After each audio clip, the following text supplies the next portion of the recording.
hablándole a esos mismos líderes en la iglesia Efesia, y les dijo esto. Él dijo, porque yo sé que después de mi partida lobos rapaces entrarán en medio de vosotros y no perdonarán al rebaño, y de vosotros mismos se levantarán hombres que enseñarán cosas perversas. Él dice, lo sé tan bien como conozco mi nombre. Yo lo sé tan bien como sé que el sol sale mañana. Ustedes lo van a recibir tan pronto como yo me vaya, desde afuera y desde adentro, lobos desde afuera, falsos maestros desde adentro. Por tanto, versículo 31 de Hechos 20, no he dejado de amonestaros día y noche durante 3 años con lágrimas, dice él. Parte del ministerio es un ministerio de advertencia.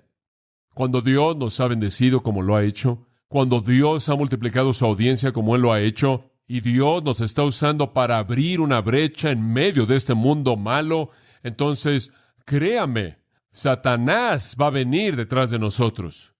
Y tenemos que estar listos, y tenemos que ponernos la armadura. Pero en primer lugar, tenemos que entender su ataque, tenemos que entender su estrategia. No queremos ser ignorantes de sus estrategias. ¿Cómo es que Satanás nos ataca? Bueno, para la respuesta a eso, quiero que pase a Apocalipsis capítulo 1.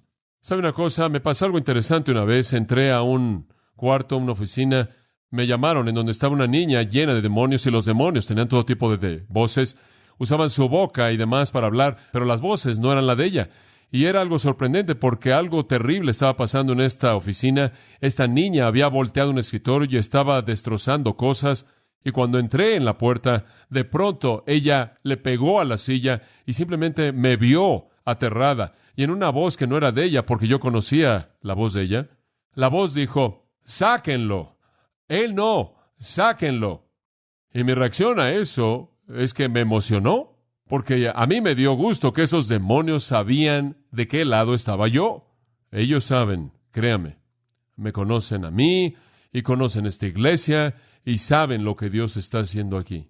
Y van a intentar detenerlo. Y la manera en la que lo van a detener, o van a tratar de detenerlo, es a través de ustedes. Porque una iglesia es únicamente un grupo de eslabones, como en una cadena, y solo es tan fuerte como su eslabón más débil. Satanás va a atacar. ¿Cómo es que él ataca? Yo creo que el Señor nos muestra en las cartas de Apocalipsis 2 y 3. Yo creo que en las cartas a las iglesias, las 7 iglesias de Asia Menor, la primera de la cual es Éfeso, y después las otras que literalmente nacieron de la iglesia Efesia, las otras 6 también estaban en Asia Menor. Yo creo que el Señor nos ayuda a entender cómo es que Satanás ataca a la iglesia, y por lo menos una vez al año me veo motivado a advertir a nuestra iglesia en esta área. Ahora establezcamos el contexto al ver Apocalipsis capítulo 1, versículo 9. Juan, el amado apóstol, está en la isla de Patmos. Él está exiliado por su fe, y aquí es en donde Dios le da visiones maravillosas, y en estas visiones es que él ve lo que Dios quiere revelar acerca de la iglesia. Ahora notarán en el versículo 10 que Juan dice, estaba en el Espíritu, y con ello creo que él quiere decir que él está en una posición de recibir revelación del Espíritu en el día del Señor. Esto sería en un domingo, que oí detrás de mí una gran voz como de trompeta diciendo, yo soy el Alfa y el Omega, el primero y el postrero. Escribe lo que ves en un libro y envíalo a las 7 iglesias que están en Asia Menor, a Éfeso, a Esmirna, a Pérgamo, a Teatira, a Sardis, a Filadelfia y a Laodicea. Ahora el Señor tiene una palabra para estas 7 iglesias. Lo más interesante es que estas son iglesias reales históricas, pero también son prototipos de iglesias que existen en todo periodo de la historia de la iglesia, porque cada una tiene una característica excepcional, distintiva, a la cual el Señor habla. Y hay iglesias en toda época, incluyendo la actualidad, que podrían ser clasificadas como iglesias efesias, o iglesias de Esmirna, o iglesias de Pérgamo, o Teatiro, Sardis, o Filadelfia, o iglesias de Laodicea. Y entonces no solo son iglesias históricas, aunque lo son, sino que nos presentan un prototipo para otros periodos de la historia. Ahora observen la escena en el versículo 12. Me volví para ver la voz que me hablaba, y habiéndome vuelto vi 7 candeleros de oro. ¿Cuáles son los 7 candeleros de oro? Versículo 20 le dice al final que los 7 candeleros son las 7 iglesias. Entonces aquí está la visión de Juan. Él ve un candelero de oro, el cual es simbólico de cada una de las iglesias, y la luz está ardiendo, ¿no es cierto? Está encendida. Y la iglesia debe ser una luz en el mundo, ¿verdad? Debe ser un lugar que alumbra la oscuridad, y entonces ahí están las 7 iglesias de Asia Menor, cada una representada por un candelero. Y en medio de los 7 candeleros, uno como el Hijo del Hombre, este es Jesucristo, y Él se está moviendo en su iglesia. Él se está moviendo en medio de la iglesia, y Él está vestido de un atuendo que le llega a los pies. Por cierto, atuendos así eran usados por sacerdotes, profetas y reyes. Y entonces la consumación de todos esos elementos están en Cristo. Él estaba ceñido en la parte del medio de su cuerpo con un cinto de oro. Su cabeza y su cabello eran blancos como la lana y blancos como la nieve, hablando de su santidad y su pureza. Y sus ojos eran como llama de fuego, escudriñando y penetrando. Entonces aquí el Señor, y lo vemos en su atuendo real, sacerdotal, profético, y lo vemos de blanco, de tal manera que simboliza pureza, y sus ojos después están escudriñando, penetrando, conforme él evaluó a la iglesia, y sus pies eran como bronce bruñido, como en un horno. ¿Por qué? Porque él tiene que juzgar a su iglesia algunas veces. Pedro inclusive lo dijo, el juicio debe comenzar en la casa de Dios, y también vemos que su voz era como el sonido de muchas aguas, una gran voz de mandato, de autoridad. Él tenía en su mano derecha 7 estrellas. ¿Qué son? El versículo 20 le dice, las 7 estrellas en medio de la voz son los ángeles o los ministros de las 7 iglesias. Y entonces en su mano están los ministros, y él se mueve entre las iglesias, evaluando, escudriñando, penetrando, examinando las iglesias, preparándose para escribir las 7 cartas. Su evaluación está en el capítulo 1. El resultado está en el capítulo 2 y 3. Y entonces él comienza, Juan, con las cartas en el capítulo 2. ¿Y qué le dice el Señor a estas iglesias? Bueno, amados, permítame decirle, estas son cartas absolutamente increíbles, 7. 5 de ellas, escuche, son advertencias. A 2 de las iglesias no hay advertencia. A la iglesia en Esmirna y Filadelfia, aparentemente no necesitaba advertirle nada. La iglesia en Esmirna era la iglesia perseguida. La iglesia en Filadelfia era la iglesia evangelizadora agresiva que ganaba almas. Me parece que esas 2 cosas son preservadores maravillosos. Cuando una iglesia es perseguida, tiende a mantener su pureza, porque toda la impureza sale. Usted no sabe identificar cuando usted va a ser perseguido, a menos de que esté tomando las cosas en serio, ¿no es cierto? Entonces la persecución tiene una especie de efecto purificador, y así el evangelismo también, porque mientras que su corazón esté dirigido al mundo y mientras que usted esté alcanzando de manera agresiva a los perdidos, usted tiende a ir hacia afuera en lugar de ir hacia adentro. Y la iglesia Filadelfia, la iglesia con la puerta abierta, era una iglesia bendecida, y la iglesia Esmirna, la iglesia que estaba recibiendo el fuego de la oposición, era una iglesia bendecida, pero las otras 5 necesitaban de manera profunda advertencias. Y hay una progresión en las 5 advertencias. Comienzan en lo que parece ser una situación muy, muy ligera y se vuelve tan opresiva al grado que finalmente se vuelve apóstata, y una iglesia que ya no es iglesia en absoluto. Hay un elemento descendiente que hemos visto suceder en muchas iglesias a lo largo de la historia. Conforme veo Grace Church y leo esas 5 advertencias que leí esta semana, estoy muy consciente que lo mismo podría pasarnos. Lo mismo que le ha pasado a miles y miles y miles de iglesias alrededor del mundo. Usted comienza también. Usted comienza como la iglesia Efesia, y el descenso entra y pronto ya no queda nada. He estado en auditorios en este país que tienen capacidad para 4,000 personas. Y en un domingo por la mañana hay 150 liberales ahí en el frente. Y eso es todo. He visto eso. He visto a Dios escribiendo Icabod en muchas cosas y en muchas iglesias. Pero no quiero que eso pase. Estamos hablando de construir un balcón aquí. Acabamos de añadir 200 asientos en la parte de atrás porque la ciudad nos dio permiso. Y después estamos hablando de un balcón y un edificio de educación y todas estas cosas, y me emociona eso. Pero solo sé que cuando ese balcón esté ahí, va a estar ocupado por personas que van a oír la palabra de Dios, y ese edificio va a ser ocupado por niños y jóvenes y adultos que van a amar al Señor Jesucristo con todo su corazón, mente, alma y fuerzas. De otra manera, no estoy interesado. Y quiero hacer eso, y quiero advertirle, porque creo que a Satanás le gustaría convertir este lugar en un edificio enorme, sin nada más que rocas. Entonces, ¿de qué necesitamos ser advertidos? Veamos, en primer lugar, lo que golpeó a la iglesia en Éfeso. Dejaron su primer amor. Dejaron su primer amor. Esto es suficiente simplemente para tener un mensaje acerca de esto. Observa el versículo 1. Escribe al ángel de la iglesia en Éfeso, el que tiene las 7 estrellas en su diestra, el que anda en medio de los 7 candeleros. Este es el Hijo del Hombre. Este es Jesucristo escribiéndole a su propia iglesia. Esta no es la opinión de alguien. Este es Cristo. Y Él les dice en el versículo 2, yo conozco tus obras. Y digo, la historia en Éfeso fue fabulosa. Fue una increíble historia ahí, cómo ellos literalmente habían volteado una ciudad y hecho que entraran a la confusión y el caos. Habían volteado de cabeza a un sistema de religión. Ese pequeño grupo de creyentes que comenzó en medio, por así decirlo, como una isla de pureza en un mar de impiedad, habían podido infiltrar y purificar partes de la ciudad a tal grado que detuvieron algunos de los sistemas más complejos de religión en ese entonces. Ese pequeño grupo de personas tuvieron un comienzo increíble. ¿Y quién podría pensar en una mejor manera de comenzar que con Pablo? ¿Y quién podría pensar en pastores más maravillosos como Apolo, quien fue el proclamador más grande de la palabra de Dios, con una capacidad oratórica quizás mayor del que jamás vivió, y mejor que Timoteo, quien fue alguien que les enseñaría las mismas cosas de la misma manera en la que Pablo les enseñó? Tuvieron esas personas como líderes. Eran una iglesia que trabajaba. Conozco tus copos, él dice, tu trabajo duro al punto de sudar. Realmente te esfuerzas, estás involucrado, tu labor, tu paciencia, tienes su pomone, puedes soportar los tiempos difíciles. Y hombre, estar en Éfeso no fue un lugar fácil. El centro de la adoración de Diana, una de las 7 maravillas del mundo. El templo era un desastre increíble. Habían multitudes de eunucos, miles de prostitutas, sacerdotisas, cantantes, flautistas, y seguían, simplemente creando una histeria de música y orgía y embriaguez y mutilación sexual y disipación, de tal manera que Heráclito dijo que la moralidad del pueblo de ese templo era menor que la de los animales. La predicación de Pablo había afectado todo eso al grado que las ventas de ídolos decrecieron, y esto dio lugar a una manifestación. Era una iglesia tremenda. Tuvieron una perseverancia en medio de un lugar difícil, realmente duro. Y él dice, no solo eso, pero que no puedes tolerar a los que son malos. Tú enfrentas el pecado, tú no toleras el pecado por un momento. Cuando alguien viene y están cometiendo maldad, tú enfrentas eso. Ustedes son intolerantes de pecadores. Observen el versículo 6.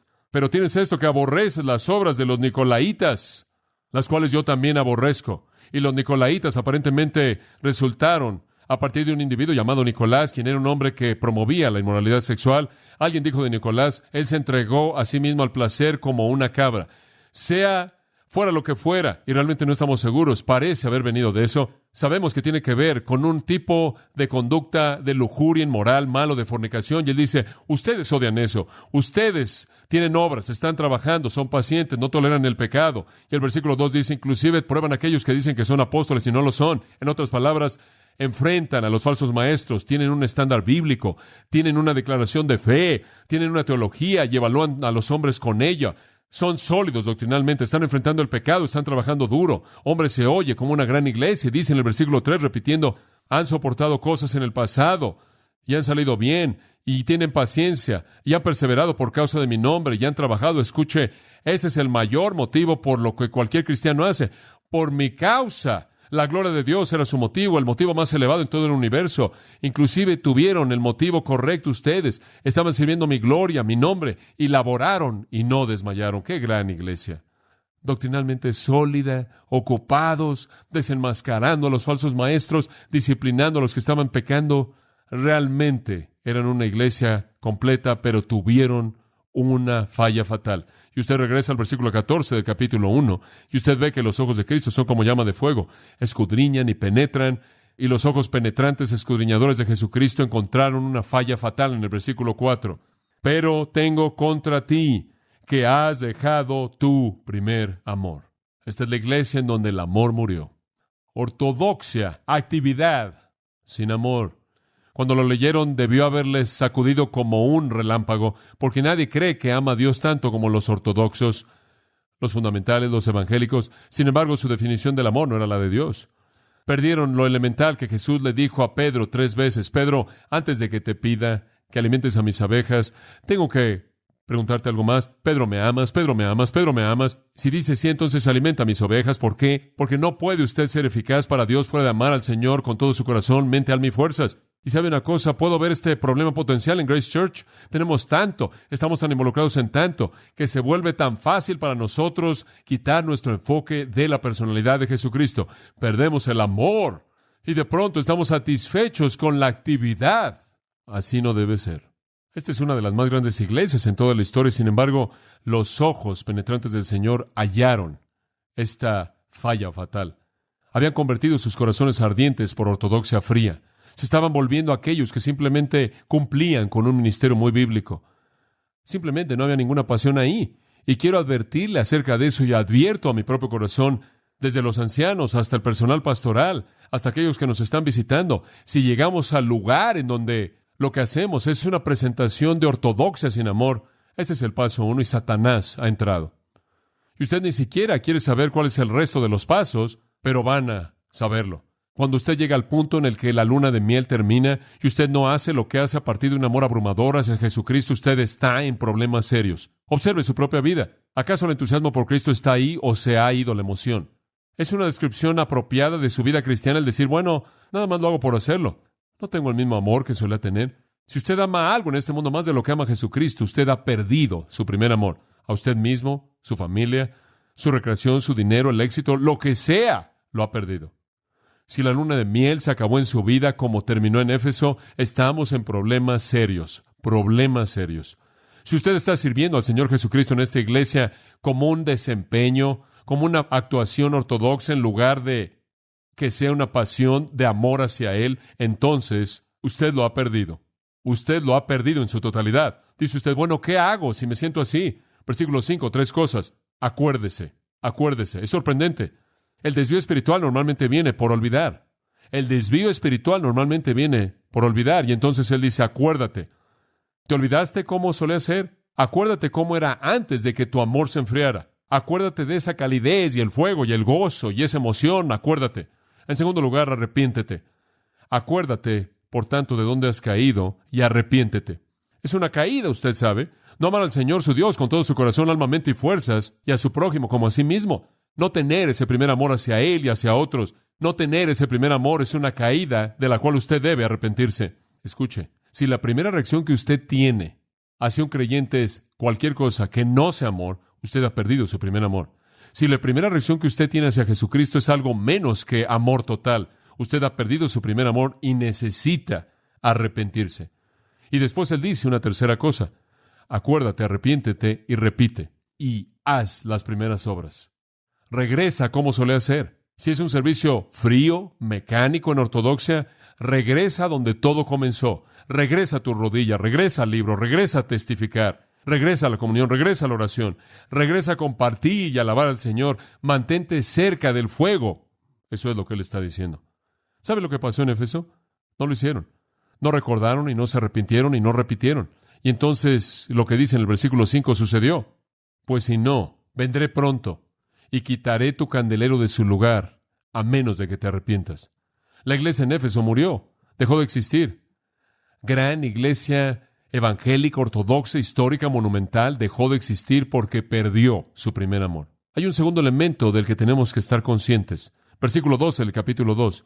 Nos saltamos a la iglesia en Esmirna porque esa fue la iglesia perseguida y no es advertida. Y escribe al ángel de la iglesia en Pérgamo, el que tiene la espada aguda de 2 filos, dice esto. Ese es el Señor. Y la espada es una espada de juicio que está saliendo de su boca, como en Apocalipsis 19, Hebreos capítulo 4. Y dice, yo conozco tus obras. Versículo 13. ¿Y dónde moras? ¿Dónde está el trono de Satanás? Pero retienes mi nombre y no has negado mi fe. Ni aun en los días en que Antipas, mi testigo fiel, fue muerto entre vosotros, donde mora Satanás. Deténgase ahí. Él dice, Pérgamo, yo conozco todo acerca de ustedes. Mis ojos que todo lo escudriñan y lo buscan, revelan todas estas cosas. Yo conozco sus obras, yo sé que están involucrados, yo sé que están activos, yo sé que algo está pasando, y yo sé que ustedes están donde está el trono de Satanás. Ustedes están en un lugar difícil, y hombre, Pérgamo era una ciudad difícil. ¿Sabe usted que Pérgamo era el centro de la adoración al emperador, el centro de la adoración del César? ¿Sabe usted que era el centro de la adoración de Zeus, el gran dios? Algunos dicen el dios más grande de todo ese sistema de deidades, y que en la ciudad de Pérgamo habían construido un altar enorme a Zeus en forma de un trono, y entonces algunos creen que el trono de Satanás, como se menciona en el versículo 13, es una referencia al altar de Zeus, el altar más grande, más famoso en el mundo. Por otro lado, Pérgamo tenía su propio dios llamado Asclepio. Era el dios de Pérgamo quien estaba asociado con la curación, el dios de la curación. Siempre se ha asociado con las serpientes, y en Pérgamo tenían un templo y una escuela de medicina. Todavía usted ve una serpiente en el símbolo de un médico, y eso realmente viene de la mitología griega, de este Asclepio, el dios de la curación. Y en el templo tenían serpientes no venenosas en todo el suelo, y la gente ahí, que estaba enferma, venía y se acostaba ahí para que todas esas serpientes se deslizaran por encima de ellos, y en todo lado del cuerpo donde los tocaban, se curaban. Escuche, era difícil estar en Pérgamo. Era difícil ser un pequeño grupo de cristianos en medio de una sociedad pagana terrible. Entonces él dice, sé dónde moras, dónde está el trono de Satanás, y sé que te aferras a mi nombre y no has negado la fe, hasta el punto de que algunos de ustedes han muerto, específicamente un querido hermano, Antipas, cuya vida fue quitada en ese lugar en donde Satanás mora. Hombre, usted sabe que es difícil, pero permítame decirle algo. Vivir en una ciudad difícil, estar en un ambiente difícil, enfrentar una situación difícil del mundo y nombrar el nombre de Jesucristo. Escuche, no hay razón para rebajar los estándares inclusive en ese entonces. Eso no los cambia, inclusive entonces son lo mismo. Dios dice, yo sé que es difícil ahí. Eso no cambia los estándares. Sé que es difícil. Eso no cambia nada. Aunque has soportado y aunque has sido martirizado y aunque has trabajado para el Señor y aunque tú has sostenido en alto su nombre, versículo 14, tengo unas pocas cosas contra ti. ¿Y qué es? Porque tienes ahí a los que tienen la doctrina de Balaam, que enseñó a Balac a poner piedra de tropiezo entre los hijos de Israel, a comer cosas sacrificadas a los ídolos y a cometer fornicación. Permítame decirle lo que es. Balaam hizo que los hijos de Israel se casaran con los paganos y se metieran en su idolatría. Y entonces lo que él está diciendo aquí es esto. Hicieron concesiones con sistemas paganos. Y el problema en la iglesia de Pérgamo era que estaban haciendo concesiones con el mundo. Se estaban casando con el mundo. No sé si de hecho se estaban casando, si de hecho había cristianos casándose con no cristianos. Es muy probable que eso estaba pasando. Pero la iglesia en Pérgamo comenzó a cortejar al mundo. Comenzaron a buscar satisfacción en cosas mundanas. Estaban violando, 2 Corintios 6. ¿Qué comunión tiene la luz con las tinieblas? ¿Y qué concordia tiene Cristo con Belial? Ellos debían salir de entre ellos y separarse y no tocar lo inmundo. Pero eran la iglesia mundana. Habían dejado que el mundo entrara. Estaban haciendo lo que el mundo quería que ellos hicieran. Estaban cobijando al mundo. Me es sorprendente. Y le he estado diciendo esto ahora durante meses. Me es sorprendente ver cómo la iglesia de Cristo en Norteamérica en la actualidad están buscando quedar bien con el mundo. Y lo hacen en tantas diferentes maneras. Si la manera de pensar del mundo de la familia cambia, la iglesia se acomoda a eso. Si la manera de pensar del mundo acerca de la mujer cambia, la iglesia se acomoda. Si la manera de pensar del mundo del homosexual cambia, la iglesia se acomoda. Y seguimos al mundo en todo lo que hace. Queremos identificarnos con él, nos sacude. Es simplemente algo que nos aterra, nos conmociona. La iglesia se vuelve materialista porque el mundo es materialista. La iglesia se preocupa con el entretenimiento porque el mundo está preocupado con el entretenimiento. Y simplemente para darle una ilustración de eso, algo que estaba leyendo esta semana, ¿sabe usted que en los últimos 10 años, mientras que ha habido un incremento constante en el número de personas que han nacido de nuevo, ha habido un declive correspondiente constante en el número de miembros de iglesias? Porque estas personas no están asistiendo a iglesias. Y en este artículo que leí esta semana pasada, un artículo muy interesante y útil, decía que el incremento de lo que se conoce como la iglesia electrónica, hay muchas personas que creen que es la razón número uno por la que la gente no se identifica con una iglesia local. Se sientan en casa, ahí detrás de su pequeña televisión, y la iglesia viene a ellos. No tienen que vestirse, no tienen que dejar la casa, todo es perfecto. Es otra parte, escuche esto, de la fantasía. ¿Sabe una cosa? La televisión es una fantasía, y nuestro mundo quiere vivir en esa fantasía. Y usted va a casa y se sienta ahí, y esa iglesia es una iglesia perfecta. Digo, la música es increíble, es increíble. Orquestas y personas con túnicas que vuelan por todos lados y grandes cantantes, y el desfile sigue, y las luces y los ángulos de la cámara y todo esto, y el predicador está perfectamente en orden, y él da su mensaje, y ahí está la iglesia de fantasía, y usted nunca se sienta al lado de alguien que no le cae bien, y nunca nadie le habla para molestarlo, y usted no tiene que encontrar un lugar donde estacionarse. Es glorioso. Y usted simplemente envía un poco de dinero de conciencia de vez en cuando, y le dicen que usted está ganando al mundo por hacer eso, y le envían algo que puede usted colocar en su pared para probar lo sacrificial que usted es. Realmente es algo triste. ¿Y sabe lo que sucede? Un escritor dijo que la iglesia electrónica es construida sobre el entretenimiento, y la iglesia electrónica cultiva las cosas mismas en el mundo que la iglesia siempre ha condenado. La iglesia electrónica inevitablemente viene como una mera expresión de religión cultural, promoviendo los valores del glamour y los valores mismos y el tipo de éxito que profesamos como cristianos que debemos rechazar. La gente no quiere asistir, y las únicas iglesias que pueden competir con esas son las grandes como la nuestra. La iglesia pequeña realmente no puede. Martin Marty, quien tiene una manera única de expresarse, créame, describe este fenómeno de la iglesia electrónica de esta manera. Y cito, ya es tarde el sábado por la noche, y el señor y la señora religión invisible reciben su gusto del hombre en el smoking rosa, con celebridades de mujeres con vestidos escotados que hablan acerca de sí mismos, bajo el disfraz de tener autobiografías nacidas de nuevo. Es domingo por la mañana y los que están observando reciben su emoción, su felicidad, conforme los entretenedores del Espíritu Santo acarician los micrófonos entre las fuentes, conforme un líder carismático profesional los entretiene. Van a apagarle esa pantalla misma y después van a caminar a una cuadra de distancia a una congregación de creyentes verdaderos, pecadores, con coros que no cantan bien, con personas sudadas, que huelen mal, personas que no les caen bien, pero que supuestamente deben amarlos, con pastores ordinarios que predican gracia junto con llamados al discipulado, con ruegos a la administración, a la mayordomía, que no están bien aceitadas. Nunca. Bueno, difícilmente nunca. Debido a que la iglesia electrónica, usted me recuerda, por lo menos predica a Cristo y de esta manera puede hacer algún bien, que así sea, que sus miembros paguen por ella, pero que la iglesia se ponga al día con lo que está pasando y siga su camino sin distracción por las ofertas de gracia barata y el lenguaje de la cruz, sin el llevar la cruz. Fin de la cita. Son cosas bastante directas. Vivamos en el mundo real, por favor. Este es el mundo real, en una iglesia real. La iglesia es tan autocomplaciente y está tan cómoda en sus concesiones con el mundo que cae presa de la fantasía. Y después en el versículo 15 dice: y tienes ahí a los que tienen la doctrina de los nicolaitas. ¿Qué pasó en Pérgamo?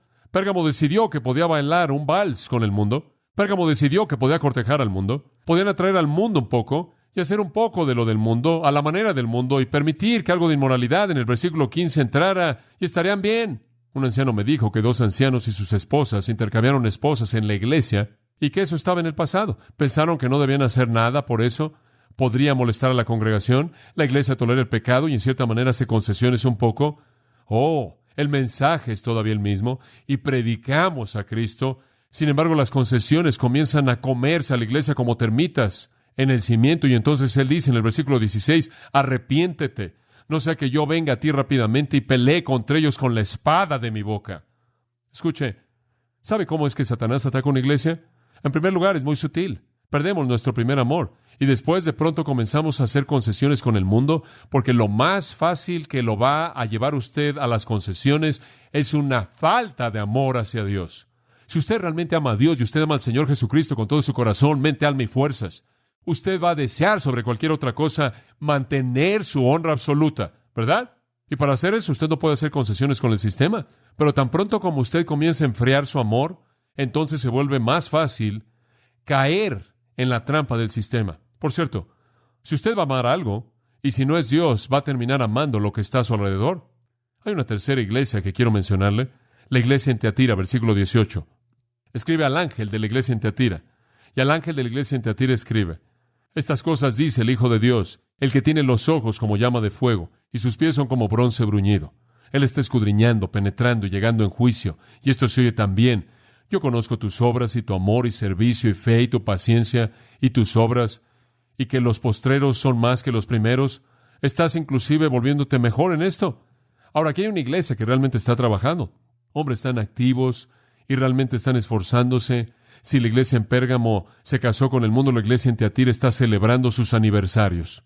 Esta es la iglesia que tolera el pecado. Éfeso perdió su primer amor. Pérgamo hizo concesiones con el mundo. Teatira toleró el pecado. La puerta se abrió y el pecado está ahí. Versículo 20. A pesar de todas tus obras, todo tu amor y todo tu servicio, toda tu fe y paciencia y todo esto, a pesar de que todo inclusive está incrementándose, tengo unas cosas. Por cierto, eso no está en los manuscritos griegos. Esto tengo contra ti, porque tú permites que la mujer Jezabel, que se llama a sí misma profetisa, enseña y seduzca a mis siervos a cometer fornicación y a comer cosas sacrificadas a los ídolos. ¿Sabe lo que hizo esa iglesia? Tenían todas esas cosas buenas, amor y servicio y fe, pero dejaron que la iglesia se volviera una víctima de un falso maestro. Simplemente permitieron que el pecado entrara e hiciera lo que quisiera. Habían personas cometiendo fornicación. Sí, como la iglesia corintia, ¿no es cierto? Y por cierto, también dejaron de existir. Pero aquí llegó esta mujer y ella estaba seduciendo, involucrándolos en la adoración de ídolos del día. Y le he dicho esto antes, pero la idolatría de esas épocas de la historia involucraba actividad sexual. Y entonces estaban estas personas simplemente disfrutando, involucrándose en la inmundicia y la suciedad del mundo. ¿Y sabe una cosa? Hay más de eso que sucede en Grace Church de lo que jamás ha pasado en el pasado. Pero no vamos a tolerarlo más de lo que lo toleramos en el pasado.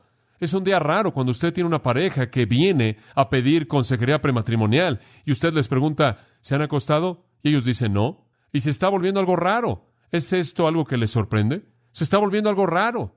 Es un mundo muy vil y malo en el que vivimos y la gente es atraída al pecado y no están conscientes de lo que está pasando y no levantan sus defensas y andan en el espíritu. Pero le voy a decir una cosa, no vamos a tolerarlo de una manera diferente de lo que jamás lo hemos tolerado. Tenemos mucha más maldad a nuestro alrededor debido a la cantidad de gente, pero nuestra tolerancia para esto no es más existente de lo que jamás ha sido. Pero esta iglesia comenzó a permitirlo, y Dios inclusive fue paciente, versículo 21, y le he dado tiempo para que se arrepienta. Dios inclusive dio un poco de tiempo para el arrepentimiento. Ella no se ha arrepentido. Y después Él dice, he aquí, la echo en una cama. A ella le gustan tanto las camas que la voy a colocar en una.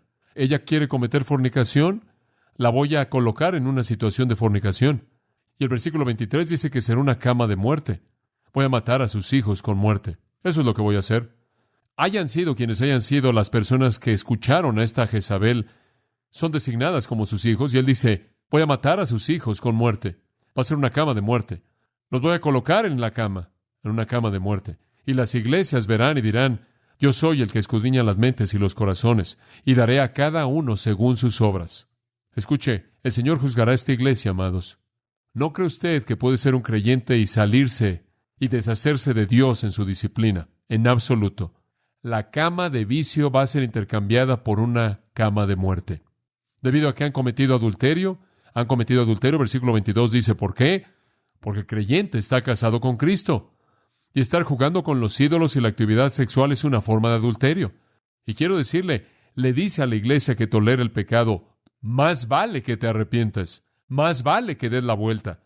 Y si no te arrepientes, al final del versículo 22, te mataré con muerte. Ahora, para aquellos de ustedes que no están involucrados, en el versículo 24 Él dice, no voy a poner ninguna otra carga sobre ustedes, simplemente aférrense a lo que tienen hasta que yo llegue ahí. Pero aquellos que son malos, voy a traer un juicio. Aquí está la iglesia que tolera el pecado. Amados, hay tantas iglesias que hacen esto, simplemente no quieren enfrentar el pecado, simplemente no quieren confrontar a nadie. Dicen, ¿quieres decirme que disciplinas a la gente en tu iglesia? Lo hacemos, porque la Biblia dice que lo debemos hacer.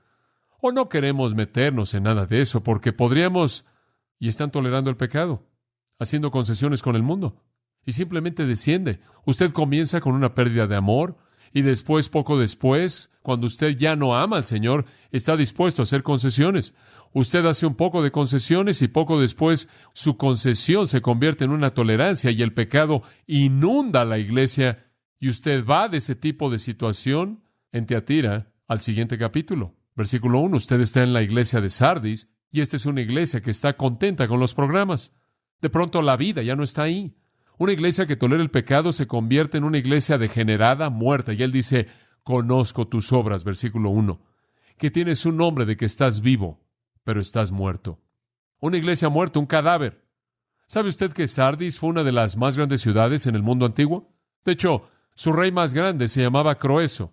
Y cuando queremos decir que alguien es realmente rico, decimos que es tan rico como Croeso. Esa ciudad literalmente era sinónima de riqueza. Esa ciudad dejó de existir, esa iglesia dejó de existir.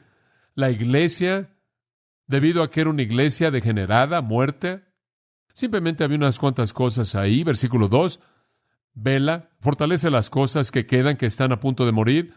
Estaban o muertos o listos para morir.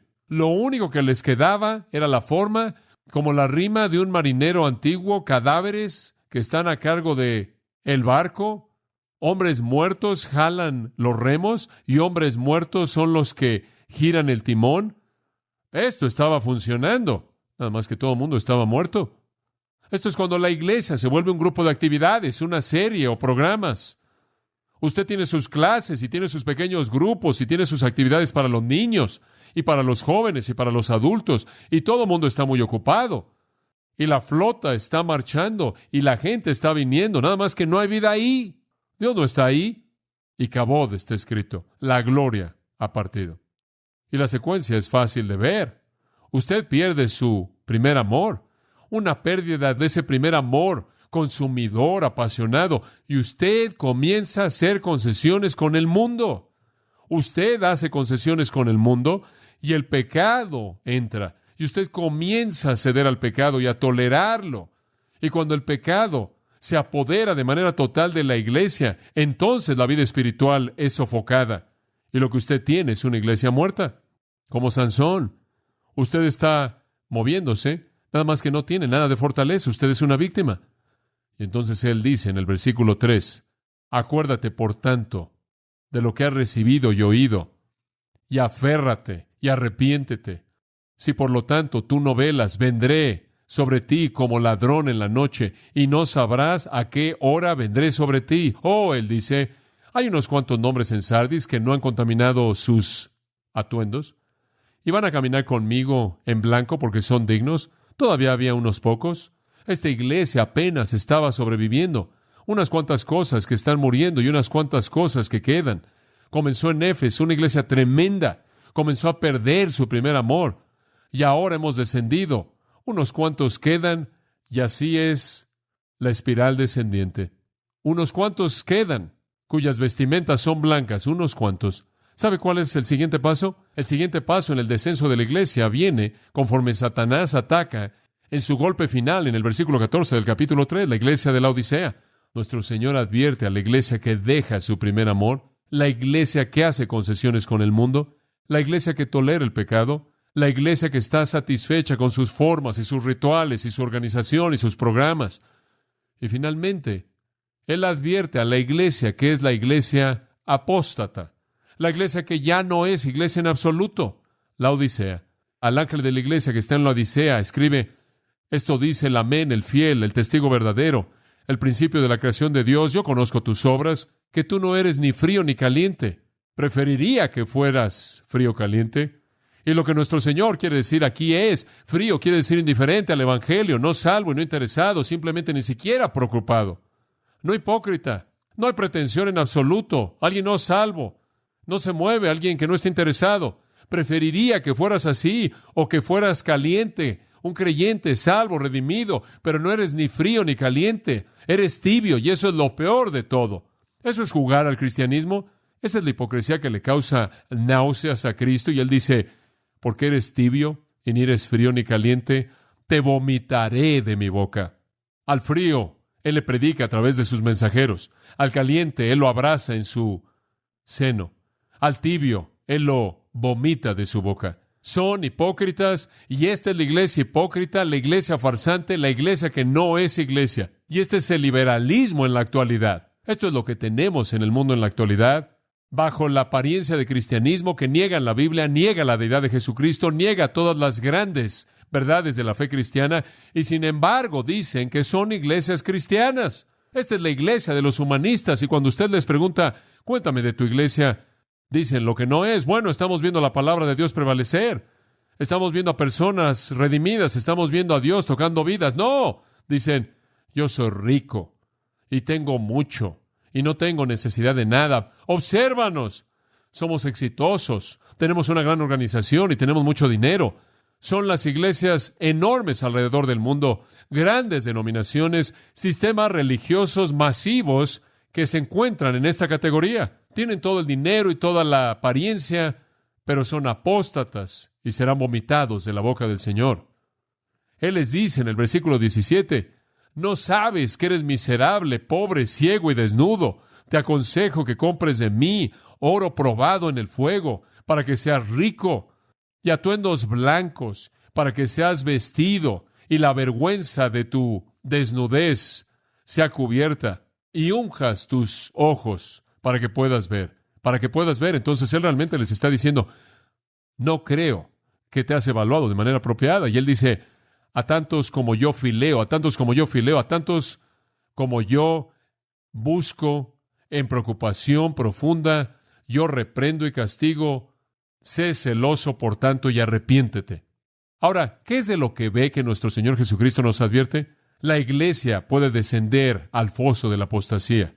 La iglesia en Éfeso dejó de existir porque perdió su primer amor y después una iglesia de manera tan fácil se convierte en una iglesia que hace concesiones con el mundo. Y sabe una cosa, algunas veces me molesta que la gente no viene solamente a estudiar la palabra de Dios o solamente orar. Tiene que entretener a la gente, usted sabe, y me siento así. Oh, tú sabes, si tuviéramos tan solo una presentación enorme, todo el mundo estaría aquí. Pero si decimos, vamos a estudiar la palabra de Dios, usted sabe, tenemos a los pocos fieles. Y entonces lo que la iglesia hace tantas veces es que comienza a seguir esa manera de pensar y comenzamos a entretener a los santos y a consentir al mundo, y eso es una concesión. Y después está la iglesia que toleró el pecado, la iglesia que se casó con el mundo, la iglesia que estaba satisfecha con sus riquezas materiales y realmente no tenía nada. La iglesia muerta.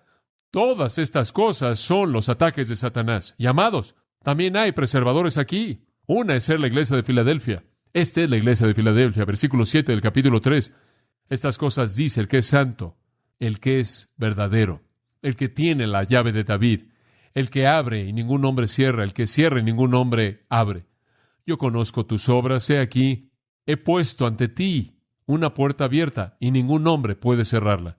Hombre, me encanta eso. Él dice, yo te abrí la puerta para que alcances al mundo. Esta es la puerta que está abierta. Y mientras que la iglesia esté comprometida a entrar por esa puerta y llevarle a Jesucristo al mundo, sin importar lo que suceda, aun si la sinagoga de Satanás está ahí, aun si el momento de aflicción viene, no va a afectar a la iglesia. Escuchen, amados.